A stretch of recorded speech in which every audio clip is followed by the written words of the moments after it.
Hello everyone, welcome back to my YouTube channel SK educate.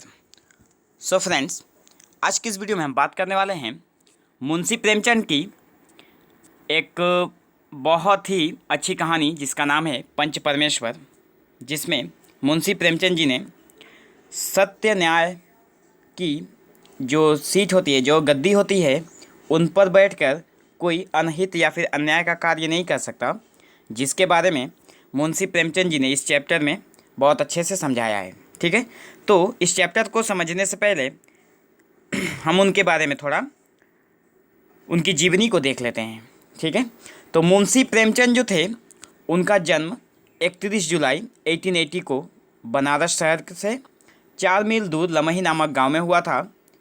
इनका वास्तविक नाम धनपत राय था और पिता का नाम मुंशी अजायब लाल तथा इनकी जो माता थी उनका नाम था आनंदी।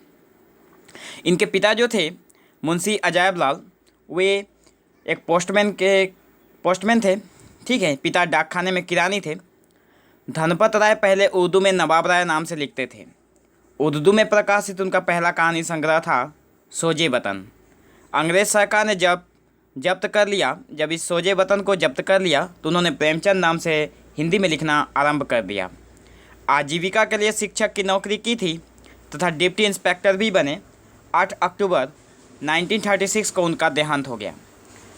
प्रेमचंद जीवन भर आर्थिक तंगी से जूझते रहे। नौकरी में बार बार हो रहे तबादले, नई नई सामाजिक समस्याएं एवं पारिवारिक झंझटों से तंग आकर प्रेमचंद जब सब कुछ छोड़कर साहित्य रचना में लग गए, उन्होंने लगभग 300 से अधिक कहानियाँ तथा 1400 उपन्यासों की रचना की है। ठीक है, 300 से अधिक कहानियाँ लिखी और 14 मतलब टोटल 14 उपन्यास की रचना की है। उनकी जो गिनती संसार के महान लेखकों में होती है। आगे चलकर उन्हें उपन्यास सम्राट, महान कहानीकार, कलम का सिपाही जैसे उपाधियों से विभूषित किया गया है। उनकी जो कहानियाँ थी उसमें मानसरोवर के 8 भागों में संकलित हैं। मानसरोवर इनकी एक कहानी है जिनमें ये उनकी सारी कहानियाँ इसी मानसरोवर के 8 भागों में लिखी गई हैं। नमक का दरोगा, शतरंज के खिलाड़ी, ठाकुर का कुआं, परीक्षा, बूढ़ी काकी, पूछ की रात, कफन, सवा सेर गेहूँ आदि इनकी सर्वश्रेष्ठ कहानियों में से हैं। इनमें जो गवन, गोदान, सेवा सदन, निर्मला, प्रेमाश्रम, कर्मभूमि, रंगभूमि, कायाकल्प, प्रतिज्ञा और मंगलसूत्र, ये सारे उपन्यास जो हैं ये अपूर्ण उपन्यास हैं। इनके ये लिख तो रहे थे पर ये पूर्ण नहीं हो पाए थे। इसके अतिरिक्त प्रेमचंद ने हंस, मर्यादा, जागरण आदि पत्रों का संपादन भी किया है। सो आपके क्वेश्चंस यहाँ से बन सकते हैं कि प्रेमचंद ने किन पत्रिकाओं का संपादन किया था, तो यहाँ पे हंस, मर्यादा और जागरण होगा। उनकी कौन कौन सी उपन्यासें हैं जो अपूर्ण उपन्यास में मानी जाती हैं।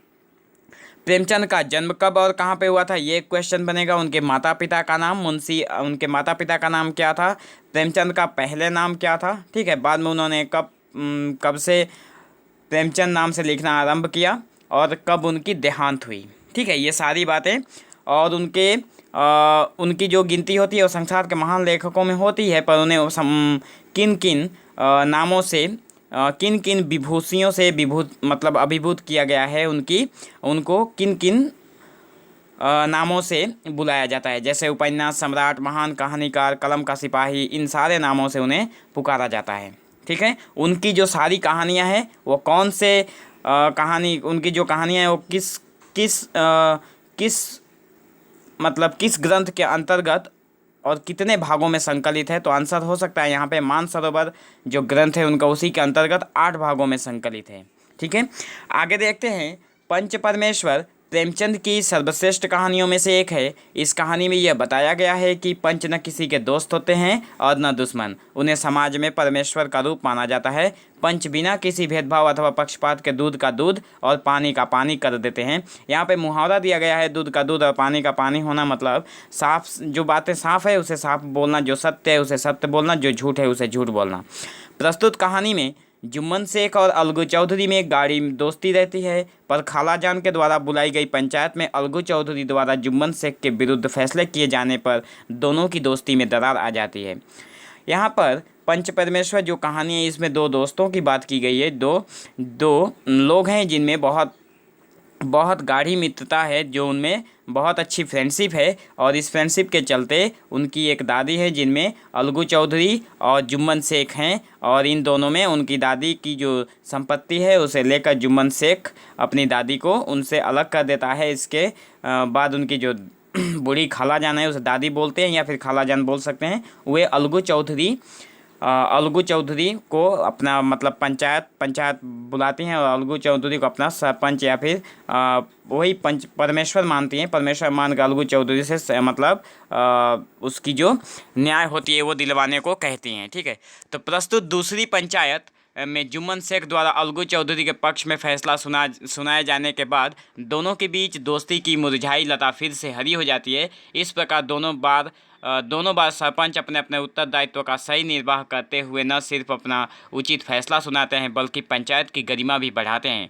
यही कहानी हमें उत्तरदायी एवं प्रबुद्ध नागरिक बनने की प्रेरणा देती है। ठीक है, तो एक बार तो अलगू चौधरी जब मतलब पंचायत बनता है तो वह जुम्मन शेख के खिलाफ जो न्याय होता है वो करता है। और दूसरी बार जब जुम्मन शेख पंच बनता है इस कहानी में, तो वो अलगू चौधरी पे लगे जो सारे इल्ज़ाम थे उसको हटाकर उसे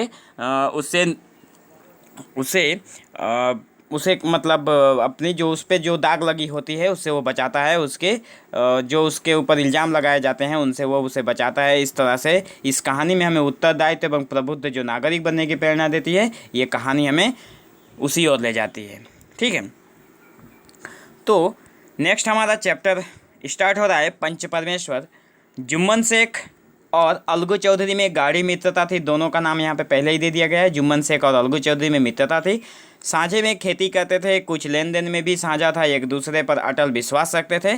जुम्मन जब हज करने जाता था, देखो यहाँ पे जुम्मन जो है वहाँ पे एक मुसलमान व्यक्ति को दिखाया गया है और अलगू चौधरी जो है वो एक हिंदू व्यक्ति को दिखाया गया है। तो जुम्मन जब हज करने गए तब अलगू को अपना मतलब घर सौंप कर गए थे। और अलगू जब कभी बाहर जाता तो जुम्मन पर अपना घर छोड़ देता था कि मेरा घर का ध्यान रखना। उनमें ना खान पान का व्यवहार था, ना धर्म का नाता, केवल विचार मित्र थे। और विचार का और मित्रता जो है, मित्रता का मूल मंत्र भी यही है, एक दूसरे से विचार मिलना ही इस पंच परमेश्वर चैप्टर में हमें बताया गया है कि एक दूसरे से अगर विचार मिलता है तो वहीं से प्रारंभ होता है दोस्ती का। ठीक है, इस मित्रता का जन्म उसी समय हुआ जब दोनों मित्र बालक ही थे और जुम्मन के पूज्य पिता जुमराती उन्हें शिक्षा प्रदान करते थे। अलगू ने गुरुजी की बहुत सेवा की थी, खूब रुकाबियाँ माजी, खूब प्याले धोए। उनका हुक्का एक क्षण के लिए भी विश्राम न ले पाता था, क्योंकि प्रत्येक चिलम अलगू को आधा घंटे तक किताबों से अलग कर देती थी। अलगू के पिता पुराने विचारों के मनुष्य थे। उन्हें शिक्षा की अपेक्षा गुरु की सेवा शुश्रूषा पर अधिक विश्वास था। वह कहते थे कि विद्या पढ़ने से नहीं आती, जो कुछ होता है गुरु के आशीर्वाद से होता है। देखो यहाँ पे इस मित्रता का जन्म उसी समय हुआ था जब दोनों बालक थे और जुम्मन जो था वो अपने जुम्मन के जो पूज्य पिता थे जुमराती वो शिक्षा प्रदान करते थे लोगों को, एक शिक्षक थे। तो अलगू ने गुरुजी की बहुत सेवा की थी। यहाँ पे जो अलगू है वो जुम्मन के पिताजी अलगू के जो गुरुजी थे उन्होंने उनकी बहुत सेवा की थी, खूब रुकाबियाँ माजी थी, बहुत सारे प्याले धोए थे। ठीक है, उनका हुक्का एक क्षण के लिए भी विश्राम न ले पाता था। जो गुरुजी थे उनका हुक्का हमेशा वो हुक्का पीते थे और हमेशा मतलब वो कभी भी बंद नहीं होता था, क्योंकि प्रत्येक चिलम अलगू को आध घंटे तक किताबों से अलग कर देती थी। क्योंकि जब जब चिलम लगती थी तो अलगू को आधा घंटे तक किताबों से अलग रहना पड़ता था, क्योंकि उसके जो गुरुजी थे वो पढ़ा नहीं पाते थे। अलगू के पिता पुराने विचारों के मनुष्य थे और अलगू के जो पिता थे वो पुराने विचारों के मनुष्य थे। उन्हें शिक्षा की अपेक्षा गुरु की सेवा शुश्रूषा पर अधिक विश्वास था। वो कहते थे, अलगू के जो पिताजी थे वे कहते थे कि अगर गुरु की सेवा की जाए तो शिक्षा अपने आप मिलती है, पर यहाँ पे उनको मतलब अपने गुरु से ज़्यादा उनकी सेवा पर विश्वास था। वो कहते थे कि विद्या पढ़ने से नहीं आती, जो कुछ होता है गुरु के आशीर्वाद से होता है, बस गुरु जी की कृपा दृष्टि चाहिए। अतएव यदि अलगू पर जुमराती शेख के आशीर्वाद अथवा सत्संग का कुछ फल ना हुआ तो यह मानकर संतोष कर लेगा कि विद्या उपार्जन में मैंने यथाशक्ति कोई बात उठा नहीं रखी। विद्या उसके भाग में न थी तो कैसे आती। अब यहाँ पे जो लेखक मतलब जो अलगू के पिताजी हैं वो बोल रहे हैं कि अगर इतनी सेवा करने के बाद अगर तुम्हारे अंदर विद्या नहीं आती है तो इसमें तुम्हारी कोई गलती नहीं है, क्योंकि तुम्हारे भाग्य में विद्या नहीं है, क्योंकि अगर विद्या होती तो गुरु का आशीर्वाद से तुम्हें विद्या मिल जाती। ठीक है। सो इसका जो नेक्स्ट पार्ट है वो हम लोग इसके नेक्स्ट वीडियो में देखेंगे। ठीक है, क्योंकि एक वीडियो में इतना बड़ा चैप्टर कवर करना मुश्किल हो जाएगा। So thank you for watching this video. Have an awesome day.